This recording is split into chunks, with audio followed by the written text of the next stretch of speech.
Assalamualaikum warahmatullahi wabarakatuh. Perkenalkan, kami dari kelompok 3 dari Universitas Banten Jaya, jurusan Teknik Industri. Di sini kami akan mempresentasikan tentang konfigurasi SCM. Sebelum masuk ke materi, marilah saya perkenalkan dulu kepada anggota kelompok 3, yaitu ada Irfan Fadiga, saya sendiri, lalu ada Agun Febriansah, lalu selanjutnya ada Rifki Areza Bayhaqi, dan selanjutnya ada Muhammad Samil Alfian. Tanpa berlama-lama, marilah kita menuju ke materi yang pertama, konfigurasi SCM. Konfigurasi SCM terdiri dari hakikat network design pada supply chain, efisien versus responsive strategi dan keterkaitannya dengan network design. Yang ketiga ada risk pooling effect, dan yang keempat ada model-model network design, yang dimana isinya ada gravity location model, capacitated location dan allocation model, dan yang ketiga ada simultaneous model for factory dan warehouse location. Hakikat network design pada supply chain. Network design adalah keputusan strategis ini memiliki dampak jangka panjang pada kinerja rantai pasokan. 1. Peran fasilitas. Peran apa yang dimainkan setiap fasilitas. Proses apa yang harus dilakukan. 2. Lokasi fasilitas, di mana seharusnya fasilitas ditempatkan. 3. Alokasi kapasitas. Berapa banyak kapasitas yang harus dialokasikan untuk tiap fasilitas. 4. Alokasi pasar dan pasokan. Pasar apa yang dilakukan melayani oleh setiap fasilitas, pasokan mana sumber harus memberi makan setiap fasilitas.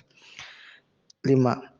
Berapa banyak pabrik di DC, toko retail, dan lain-lain yang akan dibangun. Efisien versus responsive strategi dan terkaitannya dengan network design. 1. Jika supply chain ingin responsif, maka konfigurasi jaringan harus ditunjang oleh kapasitas produksi dan gudang yang lebih banyak yang tersebar sebagai lokasi pemasaran. 2. Sebaliknya, supply chain akan jaringan yang ada relatif tersentralisasi dengan fasilitas yang lebih sedikit. Risk pooling effect. 1. Terkait dengan kebutuhan jumlah fasilitas dan kapasitas serta penempatan barang terpusat atau tersebar. 2. Penempatan barang secara terpusat sama dengan konsep logistik pos monumen. 3. Punya akibat pada penurunan jumlah inventory termasuk safety stock. 4. Namun kurang responsif terhadap kebutuhan pelanggan. Contoh risk pooling effect. Risk pooling pada rancangan depot, contohnya sebuah perusahaan memiliki jaringan distribusi untuk melayani pasar di seluruh Indonesia. Pasar Indonesia dibagi ke dalam 10 wilayah pemasaran. Saat ini semua wilayah hanya dilayani oleh satu gudang pusat central warehouse.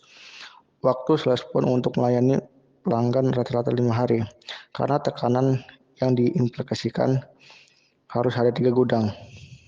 Model-model untuk merancang jaringan supply chain. Model-model kuantitatif seringkali diperlukan untuk merancang jaringan supply chain. Model-model ini tersedia untuk masalah yang sangat sederhana maupun untuk yang relatif kompleks. Pada bagian ini kita akan mempelajari beberapa model kuantitatif seperti penentuan lokasi gudang. Model simultan menentukan lokasi fasilitas sekaligus alokasi kapasitas. Model lokasi alokasi yang mempertimbangkan keterbatasan kapasitas, serta model untuk menentukan lokasi fasilitas produksi dan gudang secara simultan. Gravity location model. Model digunakan untuk menentukan lokasi suatu fasilitas, misalnya gudang pabrik, yang menjadi penghubung antara sumber-sumber pasokan dan beberapa lokasi pasar. Jadi kalau fasilitas yang dimaksud adalah pabrik, maka tujuannya adalah mendapatkan lokasi yang meminimalkan biaya-biaya transportasi bahan baku dari supplier ke pabrik dan biaya-biaya transportasi dan pabrik ke peser. Logi yang sama bisa digunakan bila fasilitas yang dimaksud tadi adalah gudang yang menjadi penyangga antara beberapa pabrik yang memproduksi barang tembu dan beberapa lokasi pasar tempat produk-produk tersebut akan didistribusikan. Capacitated location dan alokasi model.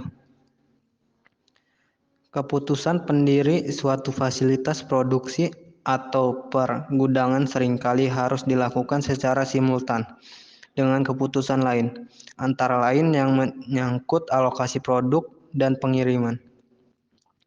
Permasalahan ini akan lebih kompleks lagi apabila kita mempertimbangkan batasan kapasitas dari masing-masing pabrik. Misalnya kita memiliki jumlah kandidat fasilitas produk yang tersebar di beberapa daerah untuk melayani sejumlah daerah pemasaran. Katakanlah kita memiliki pabrik yang potensi untuk melayani wilayah pemasaran. Masing-masing pabrik memiliki kapasitas tertentu. Masing-masing wilayah pemasaran memiliki permintaan yang bisa diprediksi jumlahnya. Setiap pabrik tentunya membutuhkan suatu biaya tetap untuk dioperasikan. Pertanyaan yang harus dijawab adalah pabrik mana yang harus akan dipilih dan dari pabrik mana permintaan tiap wilayah akan dipenuhi. Untuk mendapatkan jawabannya dibutuhkan suatu model matematis yang berbentuk program integer. Variabel keputusan yang harus dicari nilainya di sini adalah Y yang nilainya sama dengan 1 bila pabrik I dipilih dan 0 jika tidak adalah volume yang dikirim dari pabrik I ke wilayah pasar J tiap tahun. Beberapa parameter harus didefinisikan di sini. Parameter tersebut diperoleh dari data-data yang terkait dengan pabrik dan pasar. Misalnya, kita menggunakan notasi-notasi berikut. I sama dengan indeks untuk pabrik 1, 2, dan N. J sama dengan indeks untuk pasar 1, 2, dan M. D sama dengan permintaan tahunan dari pasar J. K sama dengan kapasitas tahunan pabrik I. FI sama dengan biaya-biaya tetap dikonversi menjadi biaya tahunan pabrik I. FII sama dengan biaya memproduksi dan mengirim 1 unit produk dari pabrik I ke J. Fungsi tujuan dari permasalahan ini adalah meminimumkan biaya-biaya tahunan yang merupakan gabungan dari biaya tetap dan biaya variabel. Selanjutnya, simultaneous model for factory and warehouse location. Ada kalanya perusahaan perlu mengevaluasi jaringan supply chain mereka secara total. Dalam hal ini, keputusan tentang lokasi pabrik serta lokasi gudang mungkin harus ditentukan secara simultan. Untuk perusahaan yang beroperasi secara global maupun nasional, mereka mungkin akan membuka sejumlah pabrik dan sejumlah gudang.